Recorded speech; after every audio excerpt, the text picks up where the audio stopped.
வெளிய போலாமா? அன்னைக்கு வந்து பார்பிக்யூ நேஷன் தான் போயிருந்தோம். ஏன்னா, என் பர்த்டே அன்னைக்கு போனப்போ எல்லாமே க்ளோஸா இருந்துச்சு. அதனால முன்னாடியே ரிசர்வ் பண்ணிட்டு போயிருந்தோம். ஆனா, ஆஃபர்ஸ் எதுவும் பார்க்கல. அங்க போன அப்புறம் ஆப்ல ஆர்டர் பண்ண சொன்னாங்க. முதல்ல வந்து கிரிஸ்பி கார்ன்ஸ் குடுத்துருந்தாங்க. அது சாப்பிட்டுட்டு இருக்கப்போ, இந்த கிரில்ஸ் எல்லாம் பார்பிக்யூ இதெல்லாம் எடுத்துட்டு வந்து வச்சுட்டாங்க. அதுக்கப்புறம் சிக்கன் லெக் பீஸ் எடுத்துட்டு வந்து வச்சாங்க. இது வந்து எல்லாமே அன்லிமிட்டட் தான்.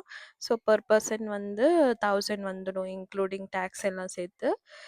அது விட்டு பார்த்தீங்கன்னா, 899 தான் ஒரு பெர்சனுக்கு. அதுக்கப்புறம் ப்ரான்ஸ், அப்புறம் மட்டன் ஷீக் கபாப் அதெல்லாம் எடுத்துட்டு வந்தாங்க. அது தவிர மெயின் டிஷ்ஷஸ் எல்லாமே வந்து இந்த மாரி ப்ரௌனி, கேக்ஸ் எல்லாமே வந்து பஃபேல வச்சிருப்பாங்க. நம்மளுக்கு எவ்வளோ வேணுமோ அவ்வளோ போய் நம்ம வந்து செல்ஃப் சர்வீஸ் நம்மளே எடுத்துட்டு வந்துரலாம். அதுக்கப்புறம் சாப்பிட முடியல. அதுக்கப்புறம் ஒரு லெமன் ஜூஸ் ஆர்டர் போட்டு அத குடிச்சு குடிச்சு சாப்பிட்டுட்டு இருந்தேன். அப்புறம் சிக்கன் கிரில்ஸ் எல்லாமே இருந்துச்சு.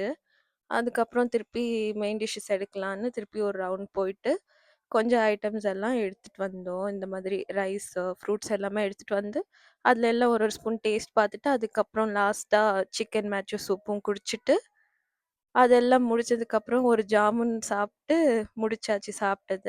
அதுக்கப்புறம் அங்க வந்து ஸ்டால்ஸுமே இருந்துச்சு. பானிபூரி சாப்ட்டு, அங்கருந்து கெளம்பியாச்சு. ஸோ, M5 மால்ல வந்து இந்த ப்ளே ஸ்டேஷன்ஸ் இருக்கிறதுனால, இதுவும் போய் ட்ரை பண்ணிட்டு, அங்கருந்து வந்துட்டோம். ஃபார் மோர் வீடியோஸ் என்ன சப்ஸ்கிரைப் பண்ணி சப்போர்ட் பண்ணுங்க. Thank you. பாய்.